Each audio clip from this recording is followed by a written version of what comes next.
258번째 희망나 듣도 보도 못한 희곡전 네 번째 시즌 생애 최초 만난 희곡. 첫 번째 작품은 처분 윌리엄 인지 작입니다. 등장인물 목사, 제스, 아키, 루크, 간수, 못난, 아버지, 조. 프롤로그. 희미한 조명을 받으며 약 33에서 34세 정도 되어 보는 젊은 목사가 무릎을 꿇고 앉아 기도를 올리고 있다. 하나님 아버지, 오늘 밤이면 또 한 사람의 죄수가 사형대에서 이슬로 사라져 가옵니다. 어떻게 하면 마지막 죽어가는 저 영혼 속에 평안과 안식을 심어줄 수가 있겠사오며, 어떻게 하면 주님을 우리의 구주로 영접하고 기쁜 마음으로 아버지 앞에 설 수 있는 믿음과 신앙을 갖게 할 수가 있겠사옵나이까. 오직 감염될 날만을 학수고대하면서 절대 젊은 사람이 동원의 사자 우리보다도 더 비좁은 감방 속에서 근 2년 동안이나 갇혀 있다가 이제 그 한 가닥의 희망마저도 끊긴 채 오늘 밤을 마지막으로 사형대 앞에 서게 되었사옵니다. 어찌하여 그에게서 가명의 희망마저 거두어 가셨사옵니까? 하오나 주님, 주님의 뜻이라면 기꺼이 거두어 가시옵소서.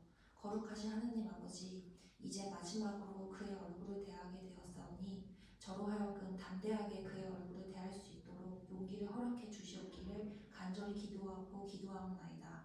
아멘. 목사 서서히 얼굴을 들면 조명이 꺼지기 시작한다. 제1막 미드웨스트에 있는 주립교도소. 사형수들이 수감되어 있는 감방이다. 막이 오르면 3개의 감방이 보인다. 가운데 감방에는 약 30세 정도 되어 보이는 예쁘장하게 생긴 제스가, 그의 오른쪽 감방에는 남잔지 여잔지 분간에 힘들게 생긴 약 24에서 25세 정도 되어 보이는 아키가, 그리고 왼쪽 감방에는 중년쯤 되어 보이는 온순하게 생긴 루크가 수감되어 있다. 음악과 함께 막이 오르면 이른 새벽 동틀 무렵이다. 참새가 지저귀면서 차츰 조명이 밝아지면 천장 가까이 벽 쪽으로 뚫려있는 정방형으로 된 조그마한 창 쪽에서 아침 햇살이 은은하게 스며든다. 이따금 들려오는 스산한 바람소리를 맞는 대조적으로 아키와 루크의 코 고는 소리만이 한결 드높게 들린다. 잠시 후 제스가 침대에서 부스스 몸을 일으킨다. 그리고는 창 쪽을 돌아다본다. 그러다가는 몹시 괴로운 듯이 두 손으로 머리를 감싸진 채 한참 동안 움직일 줄 모르고 있다. 제스, 갑자기 철창 쪽으로 달려가 밖을 향해 큰 소리로 외친다. 와, 간수 양반, 따뜻한 커피 한 잔 가져와. 귀처럼 진하게 타서 가져오란 말이야. 아키 돌아눕는다. 더럽게도 시끄럽게 보네. 잠 좀 자자고. 사이 아키와 루크는 다시 코를 골기 시작한다. 기둥뿌리가 뽑히지 않은 게 다행이야. 원놈의 코 고는 소리가 이렇게 요란해. 그러면 그 연병을 코 고는 소리 때문에 난 어젯밤에 한숨도 못 잤다고. 닥쳐, 이 개집년 같은 놈이. 개집년? 상관 말고 그냥 자면 되잖아. 니네 세상 사람이 다 개집년으로 보이냐? 이 쥐새끼 같은 새끼야? 이 새끼가 지랄하고 자빠졌네. 이래 봐도 날 어엿한 남자 새끼라고 이 새끼야. 저 새끼가 돼주고 싶어서. 그렇지 않아도 오늘 밤엔 돼줄 테니까 걱정 마 이 새끼야. 루크 벌떡 일어났는데 아가리 좀 닥치라고. 시끄러워서 잠 못 자겠잖아. 저 새끼가 시끄럽게 굴었지. 내가 시끄럽게 굴었어요? 에이 개새끼들. 루크 다시 벌렁 들어온 동안 담요를 뒤집어 쓴다. 한 번만 더 시끄럽게 굴어봐. 잠시 조용해진다. 머리서 은은하게 들려오는 기적 소리. 꼭두 새벽에 마침 5시면 되는데 아버지 나를 깨워서 농장으로 데리고 가셨어. 마치 북극의 빙하처럼 내 손을 날씨도. 그때도 어김없이 저렇게 기저귀 올리고 했었는데 어떤 때는 추운 고소하고 발이 채 닳지도 않아서 잘 보이지 않을 때도 있었거든. 보이는 거라곤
영상 좀 작작 떨라고. 제스 마치 우리 속에 갇힌 야생마처럼 갑작스럽게 사나워지기 시작하더니 금방이라도 철창을 뚫고 나올 것처럼 감방 안에 이리저리 누린다.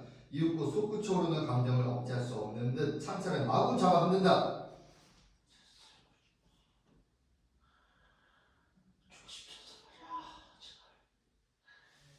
제발 나 좀 살려줘.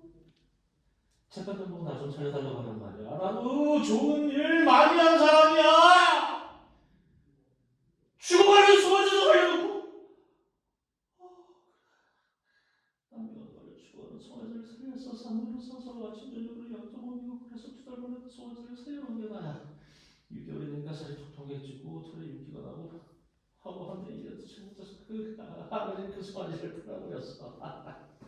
내가 그렇게 고생하면서 살려놓은 그 송아지를 말이야. 그러다 비면 그 피아노를 위해서 설정이다. 그러면 뭐야? 그걸 살려놓은 게 그렇게 자랑스러웠는데 생생은 그냥 애쓴 그런 없이 난 뭐야 말이라고. 난 조설장으로 번지를 그걸 살려놓은 게 아니었어. 나도 살고 싶어. 아, 재밌단 말이야. 그리고 다시 한번 보고 싶어. 여러분의 앞채사를 무성한 나뭇잎들을 딸기다 모아 인동 동굴의 그 향기를 그리고 송아지와 양떼지 있고서 새끼를 베고 그 새끼들이 있고서 황수가 되는 그 모습을 보고 싶단 말이야. 그리고 영화에서 다시 한번 가보고 싶어. 아이스크림도 먹고 싶어. 아, 제발 다시 한 번만 바깥 세상으로 내버려줘. 내버려줘 말이야. 아키 더 이상 참을 수 없는 듯 자리를 박차고 일어선다. 야! 돼지놈 때문에 사람까지 이렇게 힘들어야겠냐고! 입 닥치기 시작. 이 쥐새끼 같은 새끼야. 이때 무대 뒤에서 간수의 외치는 소리가 들려온다. 아침밥 왔어! 자 그만들 일어나지. 날이 다 밝았다고. 이윽고 간수가 식사 그릇을 실은 손수레를 끌고 들어온다. 먼저 루크의 감방에다 식사 그릇을 집어넣는다. 그러나 그는 아직도 코를 골며 자고 있다. 자 여기 커피 가져왔어. 간수 식사 그릇을 넣어준다. 잠은 잘 잤나? 잠이 오겠어요? 저렇게 밤새도록 코가 되는데? 저 새끼 죽일 준비는 다 됐어요? 오늘 밤 10시라면서요. 자는 몇 시간 남았어? 그건 나도 알아요. 죄를 지었으니 당연히 벌을 받아야죠. 경우가 아주 밝은데 그래? 한정관 무슨 편지 같은 거 뭐 없나요? 없는 것 같은데. 정보 같은 것도요? 없었어. 그럼 비둘기라도 한 마리 좀 날아왔을 텐데요. 비둘기? 아, 또 누가 알아요? 비둘기 발명계다.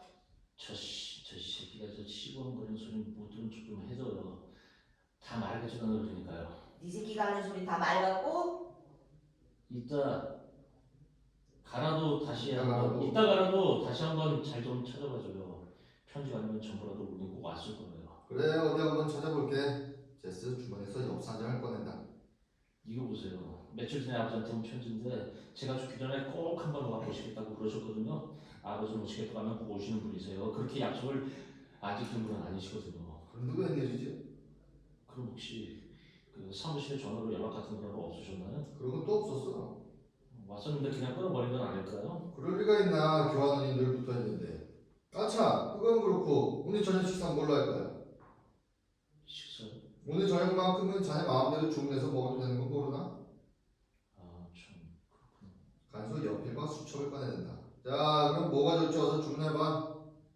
글쎄요, 막상 주문하려고 하시니까 뭐가 먹고 싶은지 잘 생각이 안 나는데 잘 생각해봐. 내일 아침까지 배가 고파지지 않을 그런 음식 뭐 없을까요? 음식 중에서 뭘 제일 좋아하는데? 아주 간단하면서도 입맛에 딱 맞는 그런 음식이 있을 거 아니야? 난 닭튀김이 제일 좋은데.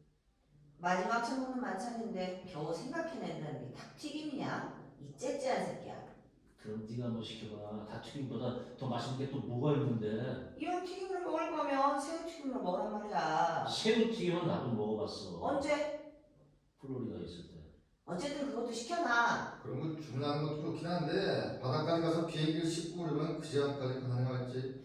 어쨌든 시켜놓고 보는 거야. 자, 그럼 우선 닭튀김하고 새우튀김, 그리고 삶은 마우새하고 솔레 마워리, 쇠고기 비프, 그리고 터키 꽁고. 그건 어떻게 혼자 다 먹어? 누가 혼자 다 먹으랬어? 그런 건 걱정 마. 나도 있고 루카 아저씨도 있으니까. 난 되게 못 들어본 음식인데. 오늘은 음식 그 자체만이 문제가 아니야. 그럼 그보다도 그 음식들을 얼마나 멋지고 예술적인 그릇에다 담아서 들어오느냐 하는 게 문제지. 오늘은 일생에 딱 한 번밖에 없는 날이야. 딱 한 번밖에 없는 최후의 만찬이라고. 그래 좋아. 유명한 음식들을 많이 먹는 모양인데 그럼 나 대신 네가 다 시켜. 내가 죽는 거야? 네가 죽는 거지. 그래도 괜찮아. 그런 모양이 맛있는 거면 다 시켜. 간수 양반, 방금 내가 본 것은 다 적으셨죠? 적긴 적었는데 그리고 거기다 미모사 샐러드를 하나 더 추가시켜요. 미모사 샐러드? 미모사 샐러드가 뭔지 잘 모르시는 모양인데 요리사한테 물어보면 다 알 거예요. 뭐 하여간 적어놓긴 적어놓지. 근데 중요한 대로 다 나올지 그건 나도 장담 못하겠어. 아참, 그리고 거기다 국수 좀 넣으라고 해요. 그것도 기계로 만든 국수가 아니라 손으로 직접 빚어서 만든 국수를 말해요. 간수 수첩에 적는다. 그런 거 요리장이 다 알아서 하겠지. 그밖에 또 중요할 거 없나? 그리고 아스타라지스라는 것도 참 맛있는데. 그거 참 맛있지. 난 그건 싫어. 나 야채로 만든 음식들은 싫어하거든. 그보다 하시브라니 어때?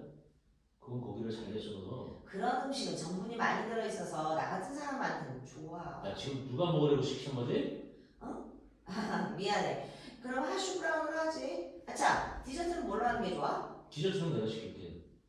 디저트는 역시 딸기 주비가 최고야.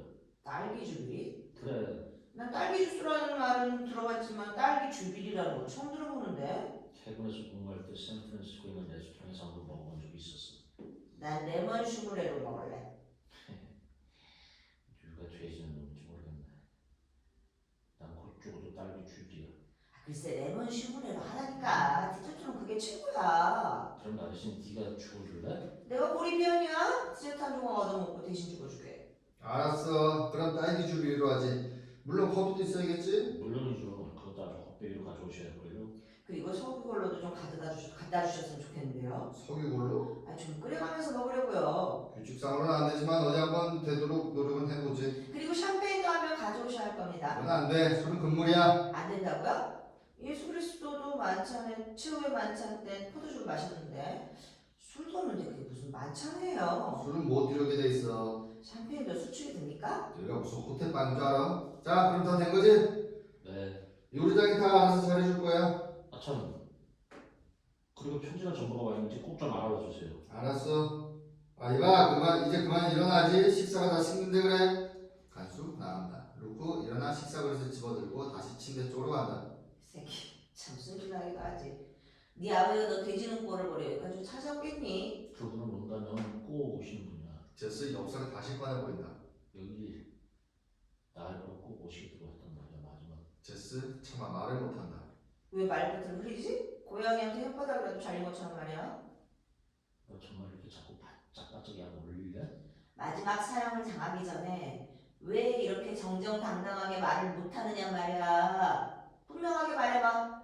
마지막 사형을 당하기 전에 이렇게 말이야. 어서. 너 정말 혹시 가면이나 되지 않을까 하고 잔뜩 기대를 걸고 있는 모양인데 사형 집행 1시간 전에도 느닷없이 감형이 내려지는 그런 예가 전혀 없는 것도 아니야. 그런 얘기 소설이나 영화 같은 데서 있는 거지. 이런 데선 천만의 말씀이라는 걸 알아야 해. 넌 틀림없이 오늘 밤에 돼지는 거야. 그리고 너도 아마 형장하고 끌려갈 때 다른 놈들처럼 팬티에다 똥개나 쌀걸? 내가? 너라고 별 수 있을 것 같아? 난 절대로 똥은 안 쌀 거야. 웃기지 마. 그럼 나하고 내기할래? 내기? 그래 난 자신 있어. 내기할 돈이나 있으면 사는 얘기야? 난 절대로. 글쎄 웃기고 자빠지지 말라니까 이 계집년 같은 새끼야. 뭐라고? 너 또 한 번 나한테 개집년에 갔다는 그때는 너한테 죽을 줄 알란 말이지? 넌 인간의 털만 썼지? 그 속성은 미친 개나도 못한 놈이야. 넌 절대로 정상적인 인간이 아니란 말이야. 맞았어. 난 얼굴만 인간인지 심고는 짐승만도 못한 놈이야. 그것만큼은 나도 인정하지. 그럼 넌 짐승이 아니라 인간이라서 그렇게 고래고래 소리를 질렀냐? 소리를 들어? 감형을 해달라고 살려달라고 재판장에게 신에게 그렇게 고함을 쳤느냐 말이야. 너도 내 입장이 되보면 볼 수 없을걸? 천만에 난 절대로 안 그래. 하긴 그럴지도 모르지. 넌 정신병자에다 인간성이라는 건 털끝만치도 없는 놈이니까. 인간성? 그래! 넌 인간성이라는 게 도대체 뭔지 알면서 하는 소리야? 그럼 넌 알고 있다는 거야? 알고 있고 말고. 냄새 피우지 마. 그렇게 똥차라기지만 내 얘기를 좀 들어볼래? 그래 어디 한번 씹으렁거려봐. 대먹지 않은 놈들일수록 더욱더 인간성이라는 걸 부리시게 마련이지. 어째서? 가짜는 놈들일수록 더욱더 인간성이라는 걸 들먹거리는 그 저희가 어디 있는지 알아? 어떤 때 그런 족속들이 인간성이라는 말을 흔히 남용하는지 아는 말이야. 왜 이렇게 소두가 길어? 인간성이란 이 사회가 법률이라는 규범을 가지고 만들어 놓은 소위 범죄라는 것을 우리 인간으로 하여금 마구 저질러내지 못하게 하려고 즉석에서 급조해 놓은 엉터리 같은 어용 단어에 불과한 것이란 말이야. 한마디도 못 알아듣겠다 이 새끼야. 적어도 그 정도는 알면서 짓거려내야 할 거 아니야, 이 새끼야. 잘난 척하지 마, 이 똥꼬마지 같은 새끼야. 이 새끼야. 이 세상이란 하나의 커다란 범죄 속물과도 같은 거야. 인간이란 그 범죄라는 검증 속에 걸려서 어떻게 하면 빠져나올 수 있을까 하고 마구 허적거리고 있는 한 마리의 보잘것없는 곤충과도 같은 존재란 말이야. 알겠냐? 때문에 난 이 순간에도 조금의 죄의식 같은 건 느끼고 있지 않지. 다만 한 가지 바라는 게 있다면 그건 하루빨리 날 저 죽음의 나라로 보내달라는 것뿐이야. 확실히 넌 변태야. 넌 정신적인 기형아란 말이야. 너 같은 평범한 놈의 눈으로 보면 그렇게 보일지도 모르지. 하지만 난 기형이 아니야. 오히려 이 세상이 기형일 뿐이지.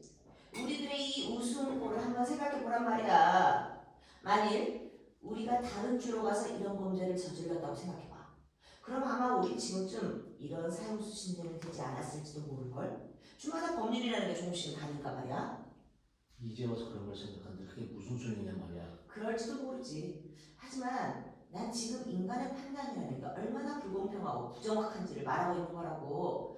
인간의 그런 부정확한 판단으로 지금 이 순간에도 얼마나 많은 사람들이 억울하게 죽어가고 있느냐 말이지. 그보다도 난 지금 아버지가 보고 싶어. 아버지가.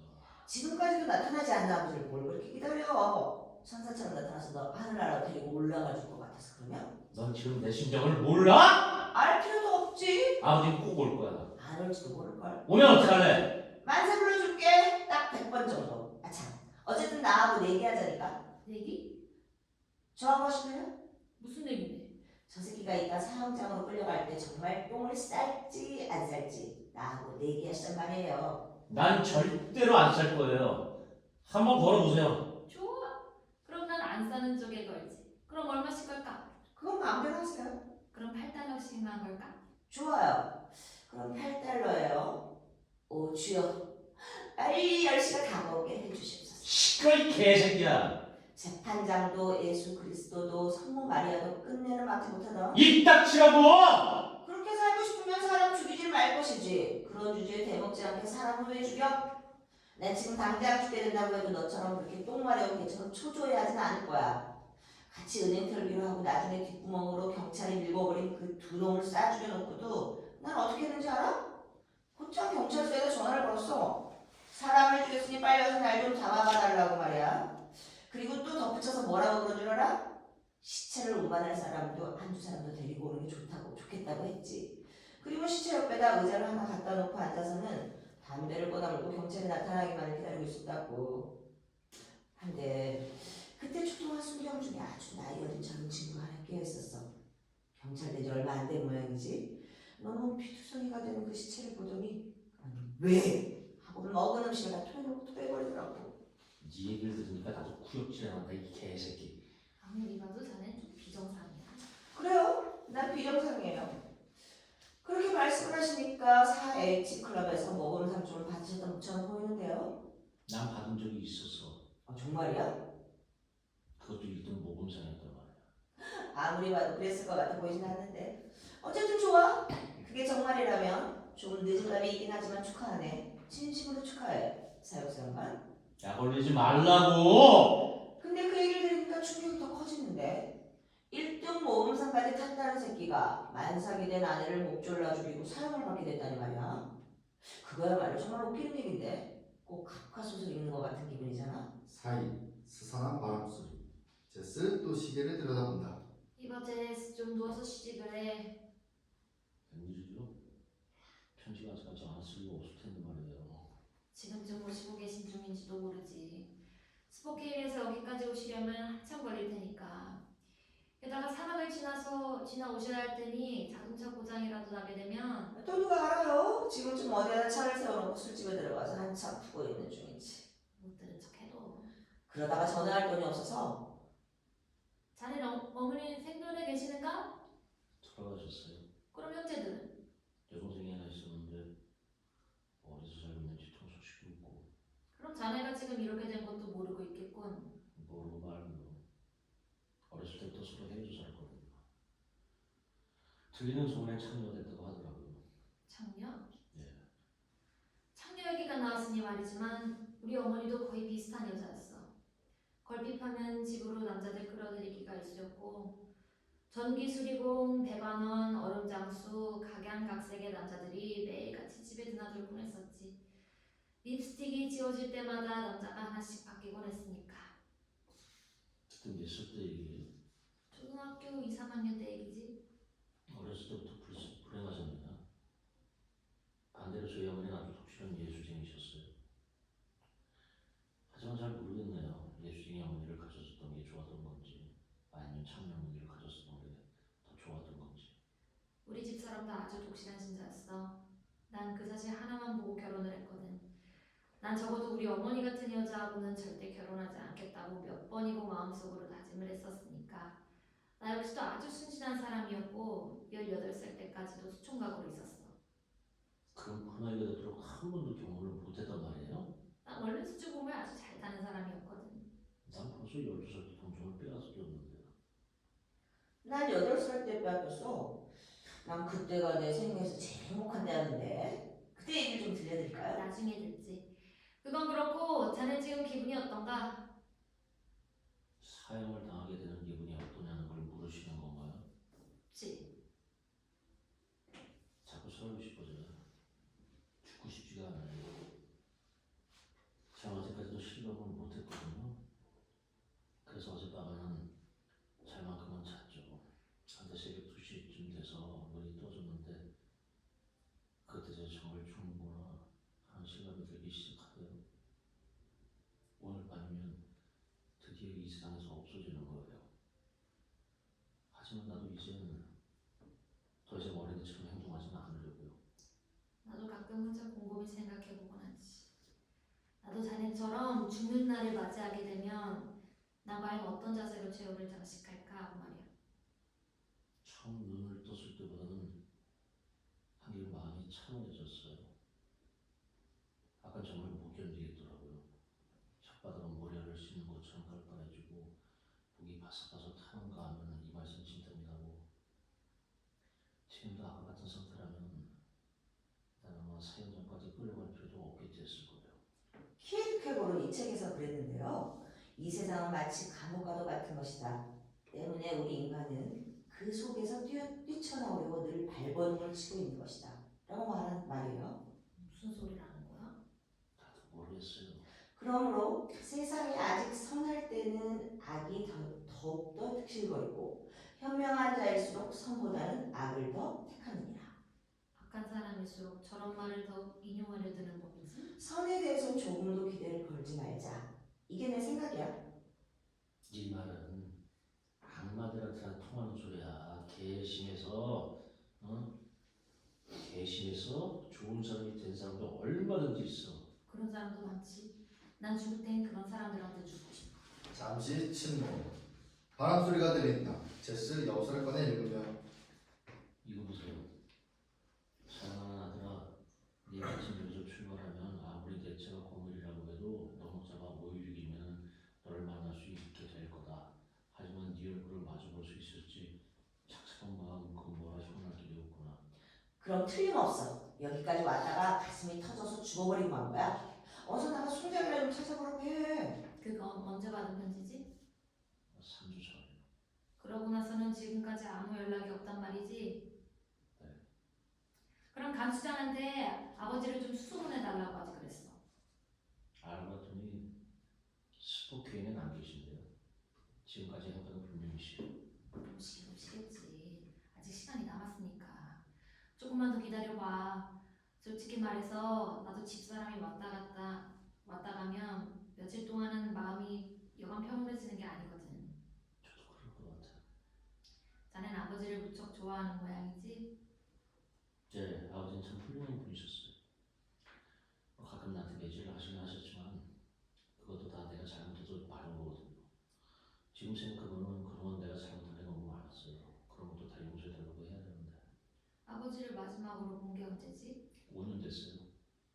집을 나와서 건달로 떠든지 2년 만에 결혼을 하게 됐죠. 결혼하자마자 애를 갖게 되는데 아내가 임신했다는 얘기를 아버지한테 편지에 써보냈더니 아버지는 좋아서 어쩔 줄 몰라서면서 $20를 송금해 주셨더라고요. 정말 좋은 분이신데 술도 하시나? 가군요. 근데 농장이 실패하고 난 다음부터는 술이 과해지셨죠.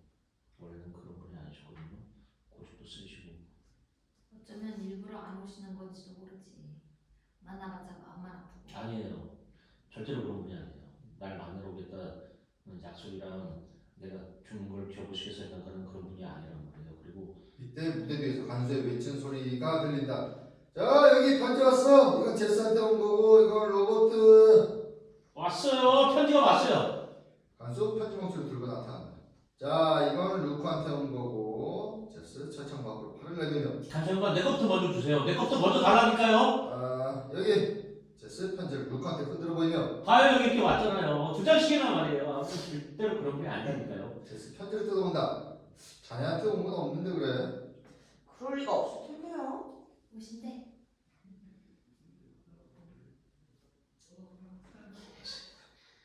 왜 누구한테서 온 건데? 화장터 주세요. 화장터? 자기 화장터로 와달라는 했잖아요. 그런 분이 제일 필요한 사람한테서 왔네. 너한테 무엇보다도 우선 화장터를 정해놓는 게 제일 급한 일이니까 말이야. 하나는 아버지가 사실은 동네정보고 또 하나는 완다가 살던 동네에서 어쨌든 둘 중에 한 군데를 정해봐야 할 거야. 그래야 소지품 같은 것도 그쪽에서 다 알아서. 무대 오른쪽에서 목사가 나타난다. 안녕하십니까 루크. 안녕하세요 목사님.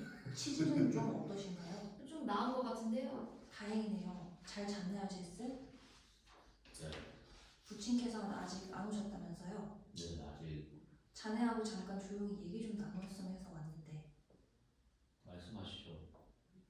전에도 얘기한 것처럼 하늘에 계신 하느님 아버지께서는 다시 한번 분명히 말씀드리지만 난 하늘의 아버지를 둔 적이 없어요. 제 아버지는 땅에 계세요. 난 지금 땅에 계신 아버지를 기다리고 있는 거예요. 난 아버지가 둘이 아니에요. 우리 어머니는 창녀가 아니니까요. 아버지를 둘씩이나 둘 만큼 그렇게 구도덕한 여자가 아니란 말이에요. 당신한테 한 가지 가르쳐 줄 게 있어요. 어떻게 하면 평안한 마음으로 죽음을 맞이할 수 있을지 그 방법을 가르쳐 주고 싶단 말이죠. 아, 그런 방법도 있나요? 있죠. 우선 믿는 거예요. 믿다니 뭘 믿으라는 거죠? 영생을 영생? 영원히 사는 걸 믿는 거예요. 영원히 살아요? 사람이 어떻게 죽지 않고 영원히 살 수가 있다는 거죠? 살 수 있어요. 그걸 믿는 걸 믿음이라고 하죠. 난 영원히 살고 싶지 않아요. 사는 날까지 살다가 죽으면 난 그걸로 죽해요. 그럼 앞으로 이 세상에서 얼마나 더 살 수가 있다는 거죠? 제스 말문이 막힌 채 목사의 얼굴을 빤히 쳐다보고 있다가 갑자기 창살 앞에 무릎을 꿇으며 쉽지 않아요. 살고 싶어. 하지만 이젠 어쩔 도리가 없게 되잖아요. 그래서 난 자네에게 괴로운 고통이 아니라 기쁨의 위로를 주고 싶단 말입니다. 말하자면 소러스를 주겠다는 거죠. 소로스. 그게 뭔데요? 마음의 평화. 난 자네에게 마음의 평화를 주겠다는 겁니다. 마음의 평화요. 4시간만 있으면 사람들 앞에 소리들 사람이 어떻게 마음의 평화를 누릴 수가 있는데요? 인간의 힘으로는 안 되지만 하느님의 능력으로는 얼마든지 가능하게 할 수가 있죠. 그분은 우리의 죄는 물론 모든 것을 다 사해 주실 수 있는 자비로운 분이시니까. 난 용서를 받아도 날 낳아주신 우리 아버지한테 용서를 받겠어요. 아버지는 무척이나 절 사랑해 주셨던 분이셨습니다. 그리고 하늘에 계시는 아버지는 난 단 한 번도 만나본 적이 없어요. 인간의 사랑이란 때때로 우리를 실망시킬 때가 많은 법이죠. 그건 또 무슨 말씀이죠?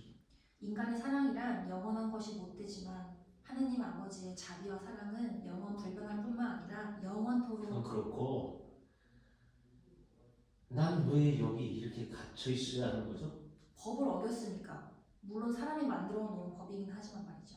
그렇다고 꼭 죽여야 하는 건가요? 도살장의 송아지처럼 사람을 이렇게 가둬놓고 땅에 발을 붙이고 사는 동안에는 땅의 법도 지켜야 하는 거죠. 그럼 땅의 법과 하늘의 법과는 서로 다른 거란 말씀인가요? 똑같은 것이라고는 할 수 없죠.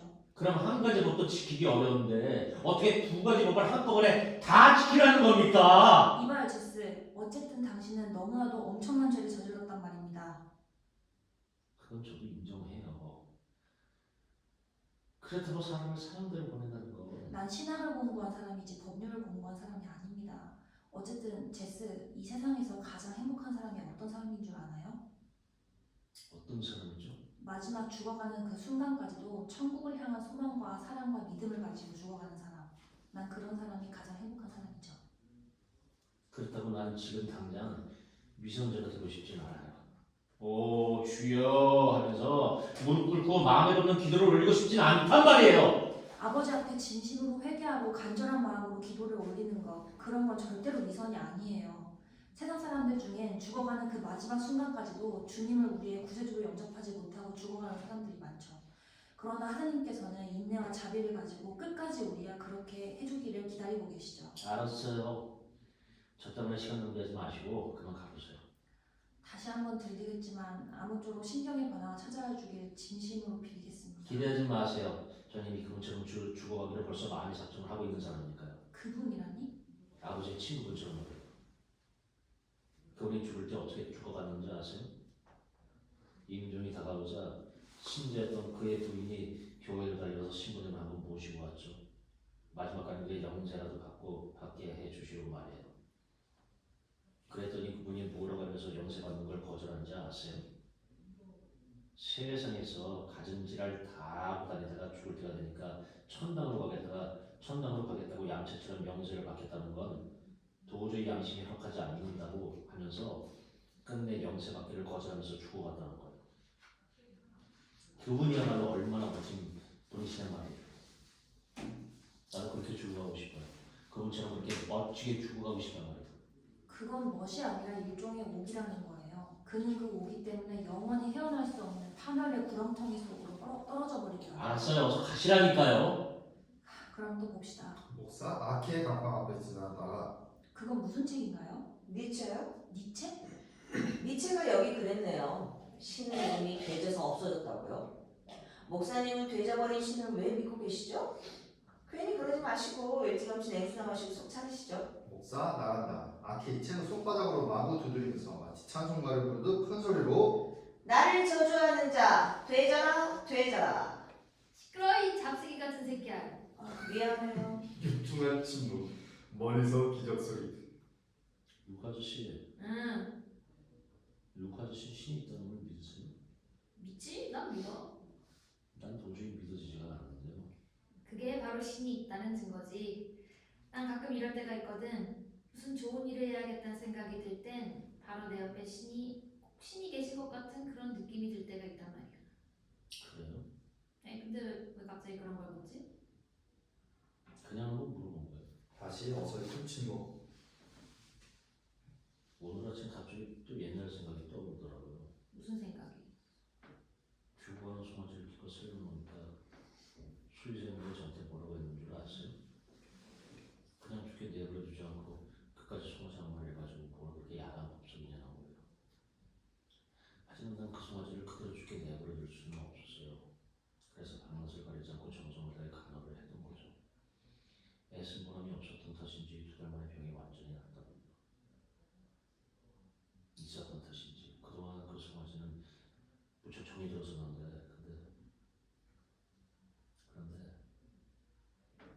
자네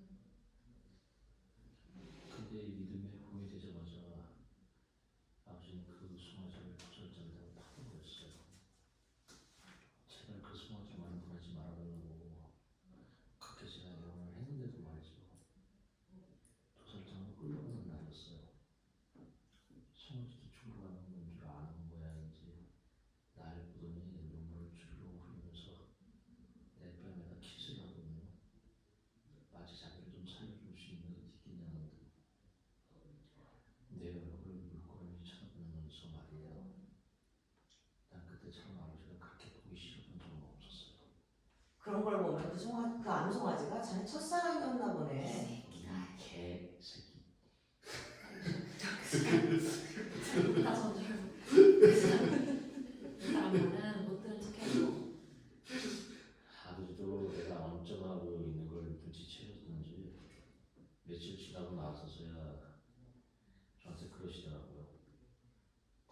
위해서 어쩔 수 없는 거다. 자기가 살기 위해서는 사람을 죽일 수 있는 게 사람 사는 세상인데 길까지 서버야면 죽이는 게 뭐가 그렇게 대조한 거라 뾰루퉁해가지고 그리 야하다느냐 하고 말이에요.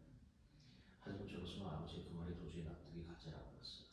그래도 너희 아버지 너보다는 훨씬 나은 사람이야. 송아지 한 마리를 죽이는데도 이유가 있었으니까. 하지만 넌 아무 이유도 없이 사람을 죽였지. 임신까지 한 아내를 말이야. 이 딱지! 그러면서도 아내를 사랑했다고? 그래 난 아내를 사랑했어. 사랑했다는 말이야. 넌 나를 냉혈동물이라고 했어. 인정머리라고 털끌만치도 없는 냉혈동물이라고 했다고. 하지만 따지고 보면 넌 나보다 더한 냉혈동물이야. 뭐라고? 그까지 송아지 새끼 한 마리 죽인 걸 그렇게도 가슴 아파하면서 목 졸라 죽인 아내에 대해서는 왜 눈물 한 방울도 흘릴 줄 모르냐고. 나도 아무리 생각해봤지만 도무지 이해가 가지 않는단 말이야. 뭐가요? 나 같은 경우는 강도가 무기를 가지고 있었으니까 죽기 아니면 살기다 싶어서 어쩔 수 없이 죽이게 된 거지만 자네 며칠 있으면 애를 낳게 될 사람을 나도 그땐 제정신이 아니었어요. 계획적으로 그런 것도 아니었고 일을 저지르고 나서도 난 나 자신을 의심할 정도였어요. 아마 뱃속에 든 애가 자기 것이 아니고 다른 놈팡이가 만든 애인 줄 알았던 모양이죠? 그렇지 않고서야. 자네는 그 주둥아리를 좀 붙이고 있어. 어쨌든 무슨 이유가 있어서 죽였겠지. 아무런 이유도 없이 죽였을 리가 있겠어요? 그럼 자넨 이유가 있어서 그런 짓을 한 건가? 아, 물론이죠. 전 죽이는 게 재미가 있어서 죽인 거니까요. 재미가 있어서? 그래요. 난 재미로 죽인 거예요. 재미. 이 얼마나 멋진 이유냔 말이에요. 나는 재미로 그런 짓을 저지른 건 아니었어. 어쩌면 사랑이기 때문에 죽였던 건지도 모르지. 그날따라 새벽녘쯤 되어서 눈이 떠지더라고.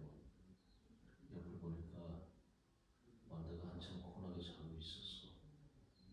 난 자리에서 일어나 한참 동안이나 자고 있는 아내의 얼굴을 부끄러움이 내려다보고 있었지. 그리고는 허리를 굽혀 아내의 입술과 키스를 했어. 그리고 나서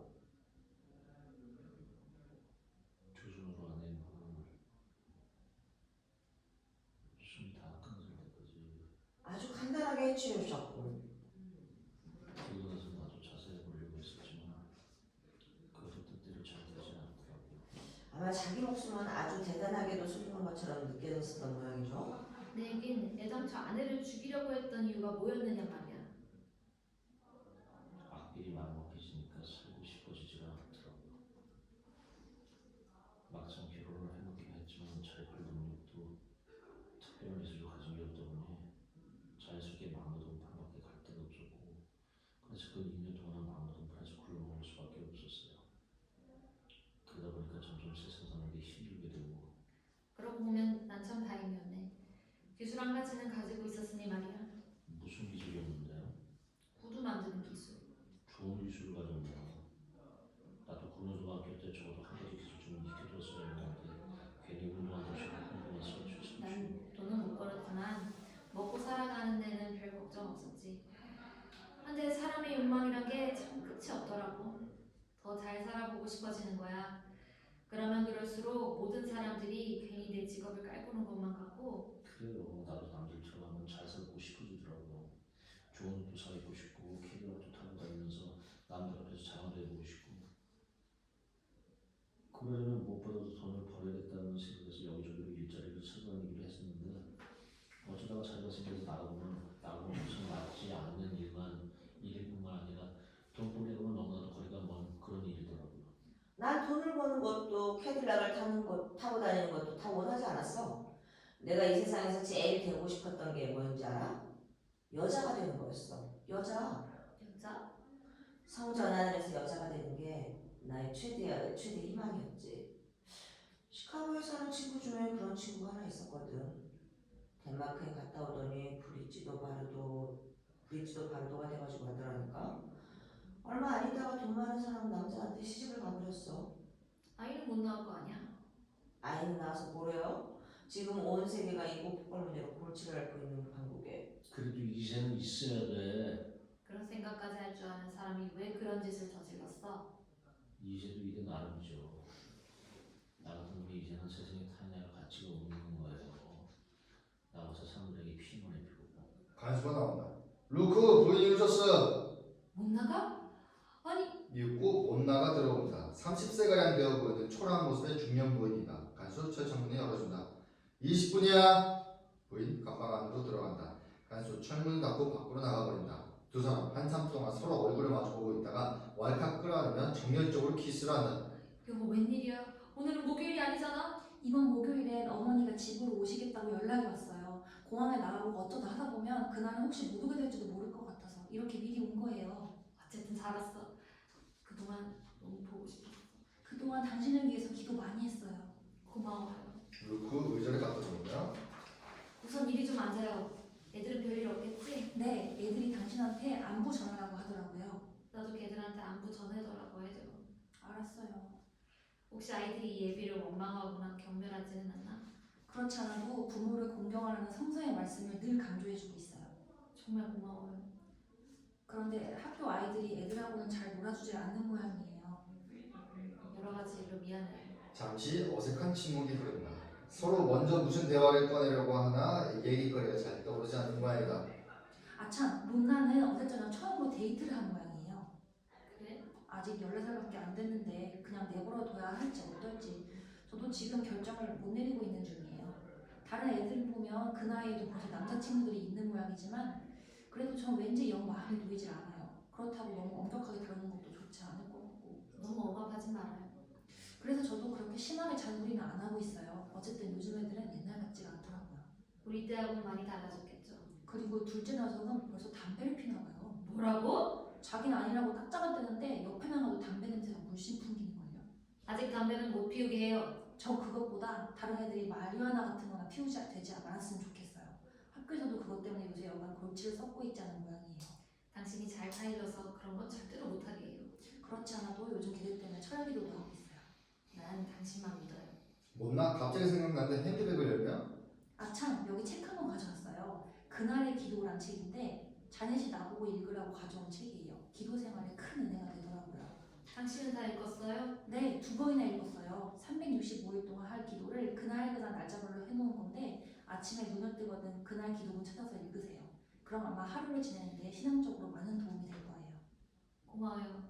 당신의 성의를 봐서라도 열심히 읽을게요. 스산한 바람소리. 잠시 침묵이 흐른다.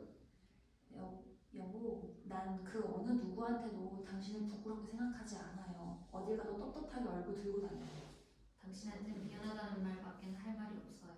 동네 사람들 중에선 우리만 보면 멀찌감치 피해 다니는 사람들도 있어요. 그런데 가만히 보면 그런 사람일수록 나쁜 짓을 더 많이 하고 다니더라고요. 어쩌면 정작 감옥살이를 해야 될 사람은 오히려 그 사람들인지도 몰라요. 그런 사람들도 많죠. 그래서 전 교회에서나 시장에 나가서도 눈이 마주치면 의식적으로나마 그 사람들에게 미소를 지어 보이죠. 조금 더 부끄럽게 생각하고 있지 않다는 걸 사람들한테 다시 보여주기 위해서 말이에요. 다시 침묵. 못나 시계를 보면 자, 그럼 전 그만 가봐야겠어요. 아니 아직 시간이 남았는데. 비행기 시간에 맞추려면 지금 나가봐야 해요. 그래? 그럼 간수 양반 몸 조심하세요. 조심히 가요. 다음 주 목요일에 올게요. 간수 나온다.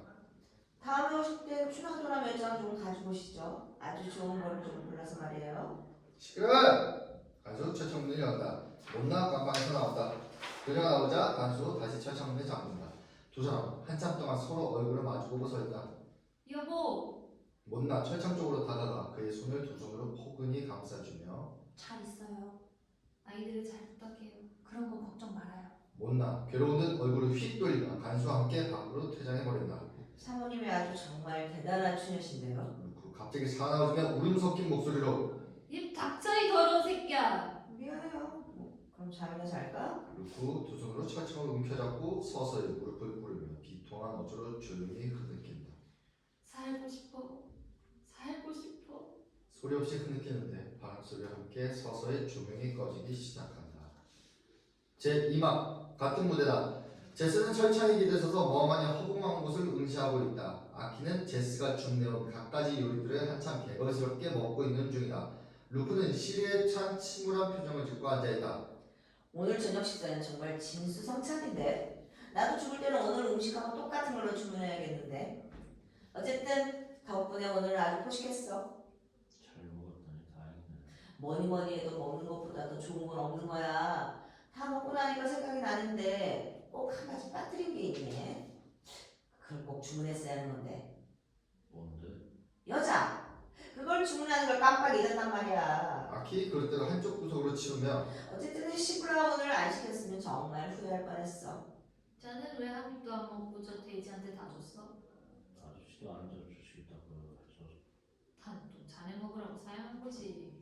해시브라운 우리 집사람이 아주 좋아했었는데. 배가 부르니까 밖에 나가서 좀 싸돌아 다니고 싶어지네.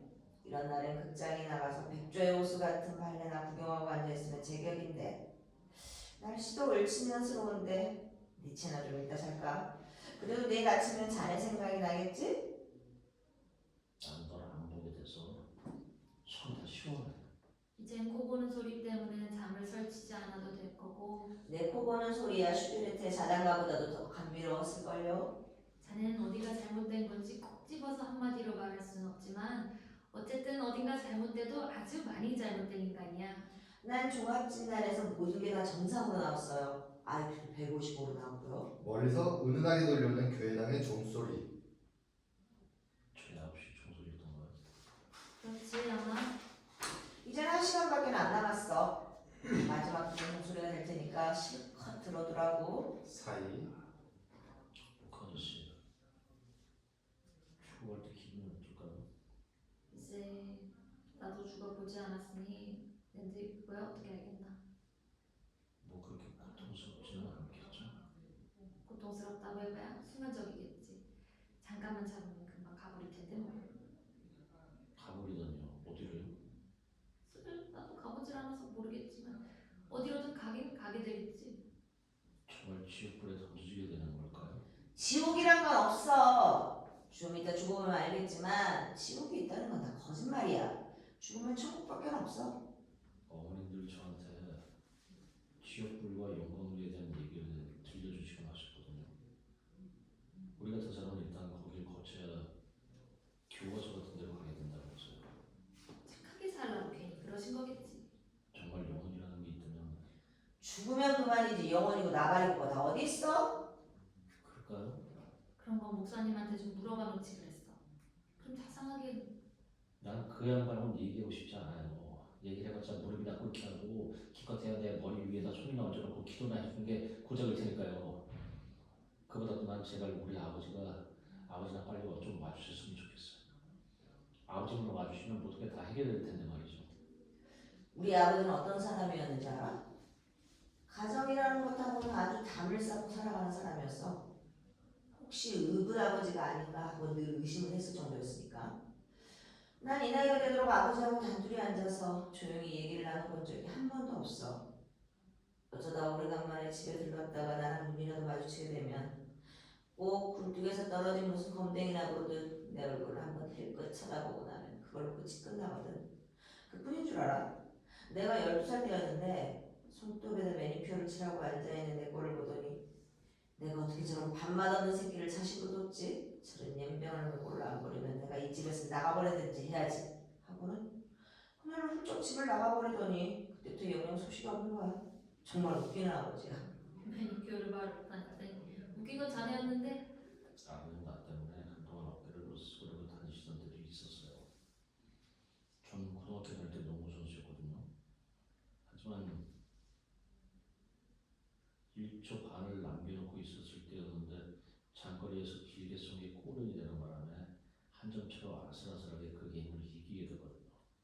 그랬더니 아버지는 그날부터 아랫동네 윗동네에다 내 자랑을 하고 돌아다니시느라고 아주 입술이 다 부러뜨셨다니까요.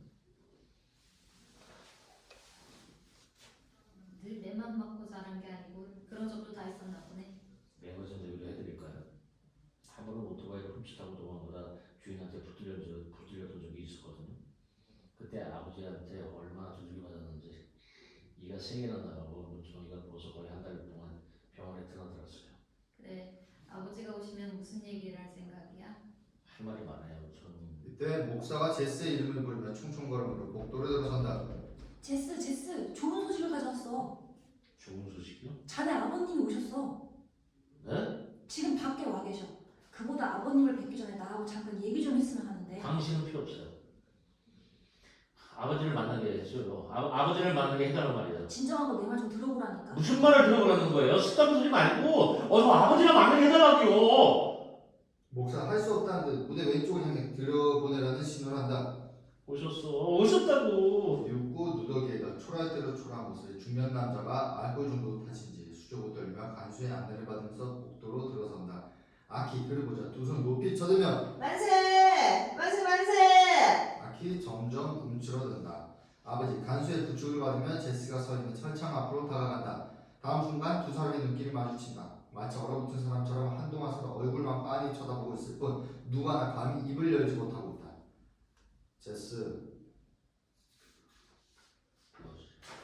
간수 철창문을 열고 있어서 15분 동안입니다. 아버지 방방 안으로 들어간다. 간수 다시 철창문을 잠그고 목사함께 밖으로 나간다. 아버지 와주셨군요. 난 올 줄 알았어. 아버지 뭐라고 위로의 말을 해야 할지 몰라 한참 망설이고 있다. 그럼 말이지. 내가 안 와서야 되겠니? 제스 재빨리 의자를 권하며 아버지 이제 앉아. 아버지 앉는다. 정말 반가워 아버지. 그럼 어떻게 지냈어? 그저 그럭저럭. 아버지가 와줘서 난 이제 아무렇지도 않아. 미안하다. 이런 누추한 꼴은 너한테 보이고 싶진 않았는데 제스 끌어안으며 괜찮아 아버지. 괜찮아. 최신 이렇게 찾아와주는 거네요. 난 아주 어려운 부분인데. 자기 나도 그렇다. 그래서 창피한 걸 무릅쓰고 근데 할 말이 많았는데 막상 이렇게 얼굴을 대하고 보니까 아무 말 안 해도 돼. 좀 일찍 와보려고 했는데 도중에 차가 고장나버리는 바람에 그런 줄 알았어. 차가 어찌나 고물인지 그렇지 않아도 일자리가 생기면 다른 것보다 우선 차부터 새로 바꾸려고 했었는데 아버지 왜? 찾아오면서 나 때문에 좀 많이 있었지. 너 때문에? 내가 너 때문에 속속을 뭐가 있었니? 넌 동네에서도 착하게 이름난 애였고 너 참 좋은 애였어. 그리고 난 알아. 애비라고 내가 널 두둔해서 하는 소리가 아니라 넌 아무 죄도 없다는 건 난 다 알아. 내 주위에서도 다 그렇게들 알고 있고 내가 그때 일을 그 사람들한테 다 설명해 줬으니까. 설명을? 무슨 설명을 해줬던 거야? 네 아내의 행실에 대해서 말이다. 넌 나한테 숨기고 있었지만 난 이미 다 알고 있었어. 뭘? 뭘 알고 있었다는 건데? 네 아내가 화장질을 했었던 사실 말이다. 뭐라고? 난 네가 그 여자랑 결혼하겠다고 나한테 처음 데리고 왔을 때부터 첫눈에 그렇고 그런 여자일 거라고 생각했었어. 지금에 와서도 나한테 그런 거 숨길 필요가 뭐 있겠니? 나한테 솔직하게 다 얘기를 해봐. 그때 네 아내한테 어떤 외간 남자가 있었던 거지, 그치? 아버지. 그래서 그런 소문이 퍼지게 될까봐. 아버지 그래서 절대로 그런 여자가 아니야. 난 나한테 더없이 좋은 아이였단 말이야. 절대로 그렇게 생각해서는 안 돼, 아버지. 하기야 그래서 재판장은 물론 판사들까지도 너한테 상성을 내릴 거겠지만 난 그런 여자가 절대로 그런 여자가 아니야. 죽을 죄를 지은 건 나야. 나 같은 놈은 100번, 1000번 죽어도 마땅하단 말이야. 난 네가 법정에서 말한 것처럼 정말 그렇게 아무 이유 없이 네 아내를 죽였다고 생각하지 않아. 네가 아무리 나한테 뭐라고 해도 난 도저히 믿어지지가 않는단 말이다. 아버지는 내 말을 믿어야 해. 그 여자는 절대로 그런 여자가 아니라는 것만 알아줘야 해. 누워서 좀 쉬어라.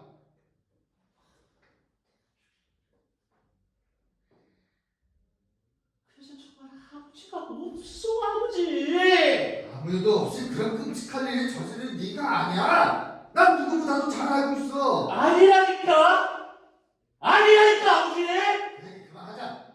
지나가는 일 자꾸 들먹거려봤자 무슨 소용이 있겠니? 그리고 내가 여기 더 있는 게 너한테 좋지 않을 것 같다. 이 집은 숙박비도 비싸고 아무래도 여기서 좀 떨어진 곳에다 숙소를 정해놔야겠는데 그러려면 나 이제 그만 가보는 게 좋을 것 같다. 아버지. 어때? 네 소지품들은 내가 다 가지고 가는 게 낫지 않겠어? 다 정리해서 아버지 이름으로 가져온 데다 맡겼어. 아참 그리고 너 그동안 벌어놓은 돈도 좀 있겠구나.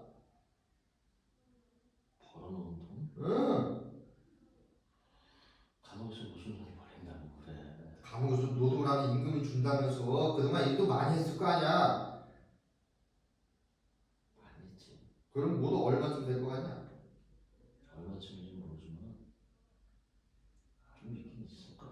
정확하게 얼마쯤 되냐니까. 한 120달러쯤 될 거야. 120달러? 그 돈 내가 다 가져도 되겠지? 되고 말고 고맙다. 다 떴어. 고맙다. 숙박비 때문에 어떡하나 싶어 걱정하고 있었는데 근데 너한테 너무 미안한 생각이 들어. 괜찮아 아버지. 아버지한테는 그 돈을 누구한테 주겠어. 그럼 내가 다 가져간다?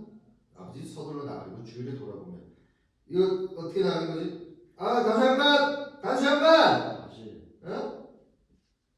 그 돈 가지고 술 마시고 그러지. 술? 그럴 리가 있냐? 간수 나서 철창문에 열어준다. 자 그럼 나 간다. 아버지 철창문에 나선다. 바람소리가 조용히 깔립니다. 이윽고 간수가 다시 철창문에 잠든다. 잘 있어라 제스! 편히 잘 살아 아버지. 그래 들고 술 너무 많이 마시지 말고. 알았다. 아버지 연신 뒤를 돌아다보면 간수에게 이끌려 밖으로 퇴장한다. 아버지가 퇴장하자 제스는 괴로움을 참지 못하겠다는 듯 휙 뒤로 돌아서 버린다. 이윽고 소리 없이 어깨를 들먹이며 흐느끼고 있는 제스의 처절한 뒷모습. 제스 갑자기 휙 돌아선다. 큰 소리로 밖을 향해. 목사님! 약속을 못 지켜서 미안한데 마음 같아서 만세를 꼭 100번만 불러주려고 했는데 도저히 3번밖에는 손이 올라가지 않더라고. 아버지 뵀으니 이제 아무 여한이 없겠네 그래. 목사가 나타난다. 부르셨나요? 제 얘기를 좀 하고 싶어서요. 무슨 얘기를? 맞아요. 아까 목사님 하신 말씀이 맞아요. 인간이 찾아가는 사랑이라는 뜻으로 사람을 실망시킬 때가 있다고 하신 그 말씀이 맞아요. 그래요. 인간이나 너나 할 거 없이 모두 다 불안한 존재들인데 아버지가 그렇게 멀리서 나를 찾아와 줬는데도 왜 이렇게 내 마음이 충격되지 않죠? 내가 아버지한테 너무 많은 걸 기대하고 있었던 걸까요? 지금도 늦지 않았어요. 어서 그분을 아버지라고 불러봐요. 그분이라뇨? 한 분밖에 없는 하늘에 계신 아버지한테 말이에요. 제스 바나나가 휙 돌아서면 내 옆에서는 하늘에 계시다는 아버지 얘기는 꺼내지도 말아요. 기회는 영원히 다시 오지 않아요. 지금 이 순간이야말로 당신이 여태껏 살아온 그 어느 때보다도 가장 귀중하고 소중한 순간이라는 거 알아야 해요. 이봐 제스. 어서 하나님께 자신의 죄를 구하고 용서를 빌어요. 내가 그래주길 그렇게 바라고 계시다니. 좋아요. 제스 털썩 무릎을 꿇는다. 하늘에 살고 계시던 하느님 아버지, 나는 아내가 뱃속에 든 아이를 죽이고 싶어서 죽인 건 아니었습니다. 너무나도 돌발적이었고 순간적이었기 때문에 난 지금 이 순간까지도 내가 어떻게 그런 끔찍한 일을 저지를 수가 있었는지 나 자신을 의심하고 있습니다. 그러나 한 가지 분명한 사실은 난 아이를 갖고 싶지 않았습니다. 나같이 세상에 무익하고 세상에 해만 끼치게 될 또 하나의 나 같은 존재를 탄생시키고 싶지 않았다는 말입니다. 나 같은 존재는 나 하나만으로 충분하니까요. 이 정도는 부족하겠죠? 그럼 좀 더 고백을 해볼까요? 그래요. 난 거짓말을 밥 먹듯 했고 남의 물건을 훔치기가 일수였으며 죄라는 죄는 하나도 빼먹지 않고 저질렀으며 그것도 모자라서 살인까지도 서슴지 않은 악나고 비열한 악의 종자 중에서도 가장 악질적인 종자였습니다. 자, 이만하면 된 건가요? 하느님 아버지는 나의 이런 고백을 듣고 싶은 건가요?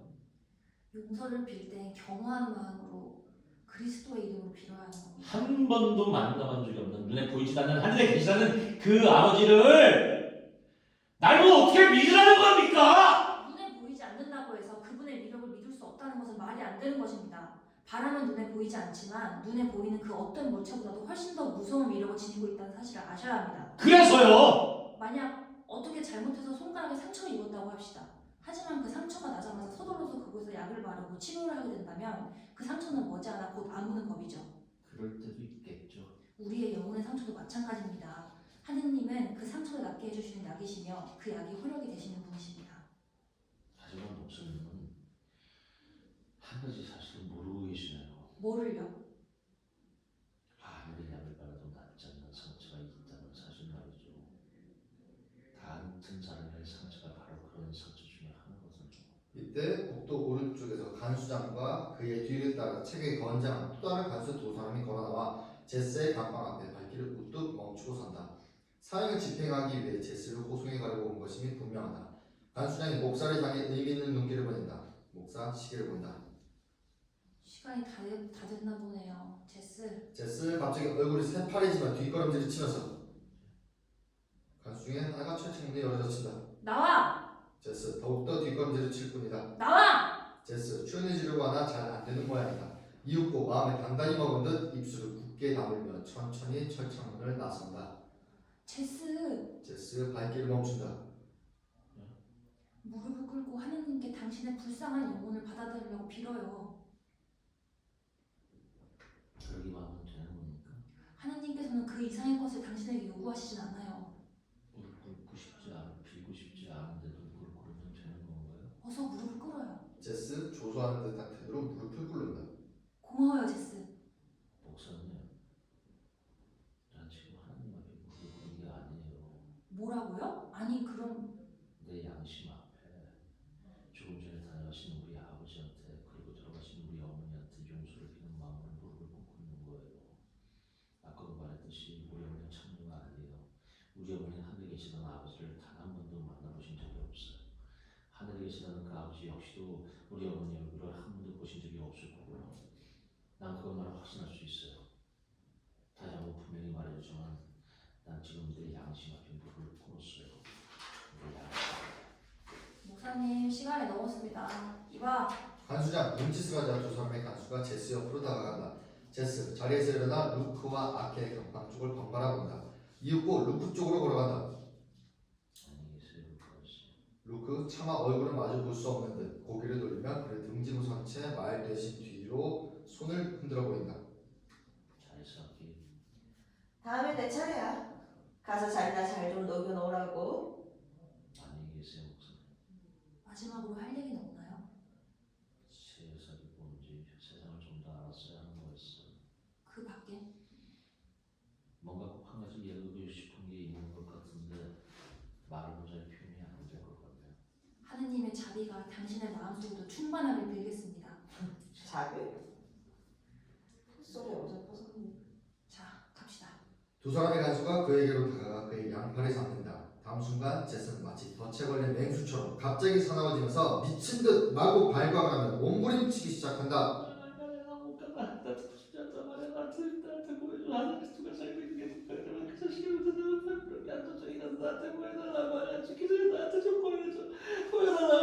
간수들 발악하는 그를 강제로 잡아 끌고 무대 오른쪽으로 사라진다. 이거 너무란 말이야. 너희들이 당신을 어쩌냐. 사람을 죽이자 말이야. 이거다. 이 저런 새끼들아. 제스의 발악하는 소리가 점점 멀어져 간다. 다음 순간 갑자기 악취가 코를 찌르는 듯 코를 막으며 얼굴을 찌푸리면서 몸을 뒤로 돌리고 서 있는 아키 코를 잡아준 채 돌아선다. 똥은 죽어도 안 산다고? 큰 소리 치던 놈이 다른 놈들 똥보다 냄새가 더 지독한데? 자넨 그럴 수 있을 것 같아? 하긴 나도 그럴지도 모르죠. 하지만 난 저렇게 고래고래 소리 지르면서 악쓰진 않을 거예요. 난 이 나이가 되도록 저렇게 악써본 적도 눈물 흘리면서 울어본 적도 없으니까요. 그래서 전 지금도 어떻게 해야 저런 소리가 나오고 어떻게 해야 눈물이 나오는 건지 그런 것도 모르겠거든요. 자넨 아무리 봐도 비정상이야. IQ가 155라는 것도 믿어지지가 않고 믿건 안 믿건 그건 내가 알 바 아니니까 마음대로 생각하세요. 그건 그렇고 그건 언제 주실래요? 그거라는 똥값? 똥값. 벌써 잊으셨어요. 저하고 얘기했잖아요. 그 돈 내일 아침 오락 시간에 나와서 줄게. 이때 간수의 안내를 받으며 또 다른 죄수 하나가 왼쪽 복도 쪽에서 나타났다. 흑인이다. 그는 마치 권투 선수가 로드워크를 하듯 계속 샌드백을 침침을 하면서 걸어나오고 있다. 간수가 제스가 갇혀있던 감방의 철문을 열어준다. 죄수는 잠시 동작을 멈추고 서서 감방 안을 물끄러미 바라다보고 있다. 들어가! 죄수 안으로 들어가려고 허리를 굽힌다. 이야 헤비급인데 아주 귀엽고 예쁘장하게 생겼네. 왜 저런 놈을 나하고 같이 한 방에 집어넣질 않지? 조 들어가려다 말고 그의 얼굴을 빤히 쳐다보면서 더럽게 떼먹게 생겼네. 뭐라고? 임마 썩어 문드러져도 너같이 재수없게 생긴 놈한테 못 줘. 조 감방 안으로 들어가 계속 샌드백을 치는 신용을 하고 있다. 단순 다시 철창을 잠고 밖으로 나가버린다. 난 루크라고 해. 난 아키라는 사람이야. 난 조라고 해요. 아니, 그럼 네가 바로 그 유명한 조 러셀이란 말이야? 그래. 저렇게 예쁘장하게 생겼지만 저놈이 누군 줄 아세요? 얼마 전에 신문에 났었던 바로 그놈이란 말이에요. 신문에? 아유 있잖아요. 여자 기숙사에 들어가서 여자 새를 차례로 강간한 다음 그것도 모자라서 쇠용지로 머리를 아가리 닥쳐. 이때 붕 하며 기계 작동하는 소리와 함께 서서히 조명이 어두워지기 시작한다. 세 사람들도 창살을 붙들고 선 채 머리 위쪽으로 시선을 고정하고 한참 동안 움직일 줄 모르고 있다. 이윽고 다시 조명이 서서히 밝아지기 시작한다. 자식 이렇게 끝나는구나. 너무하네. 조금 전까지만 해도 살고 싶다고 고래고래 소리를 지르더니. 너무 간단하게 끝나는데요. 이 방이 바로 그 제스가 있던 방입니까? 바로 그 방에 있었지. 이젠 그놈의 낯짝도 이 세상에선 영영 못 보게 됐네. 자넨 사용 날짜가 언제쯤인가? 전 아직 멀었어요. 앞으로 6개월쯤 더 살 수 있죠. 아저씨는 얼마나 남았어요? 4개월밖에 안 남았어. 다음엔 내 차례야. 오늘만 지나면 딱 보름밖에 안 남았으니까. 하지만 난 스칼렛 오어라처럼 내일이라는 건 생각지 않고 살아가는 사람이거든. 예수도 내일 일을 걱정하지 말라고 했지만 말이야. 이때 오른쪽 복도에서 목사가 걸어 나온다. 고개를 푹 숙이채 사뭇 심통한 표정이다. 모두 목사가 나오는 쪽을 바라보고 있다. 한동안 아무도 입을 열지 못하고 있다. 어떻게 죽어갔나요? 사람답게 죽어갔죠. 다행이군요. 내 말은 그런 뜻에서 하는 소리가 아닙니다. 대부분의 사형수들이 다 그렇듯이 똥을 싸고 오열과 공포와 두려움에 떨며 거의 실신한 사람처럼 고래고래 악을 쓰면서 죽어갔단 말입니다. 오 주여 언제쯤 이 땅 위에 악마와 사탄의 무리들을 듬뿍 보내주시렵니까? 오 주여. 그는 스스로 영생보다는 파멸을 택했죠. 대부분의 인간들이 다 그렇듯이 말입니다. 안녕히들 주무세요. 하나님의 축복이 당신들의 머리 위에도 함께 하시길 빌겠습니다. 어깨를 축 늘어뜨리고 천천히 무대 왼쪽으로 사라져가는 목사. 다음 순간 조 러셀은 얼굴이 사납게 일그러지는 두 주먹을 불끈 움켜쥔다. 그리고는 세상에 대한 저주인지 아니면 자신에 대한 자학적인 행위인지는 알 수 없으나 마치 맹수의 울음소리와도 같은 야릇한 괴성이 지르면서 허공을 향해 마구 정신없이 샌드백을 치고 있는데 서서히 조명이 꺼지면서 음악과 함께 막이 내리기 시작한다. 네,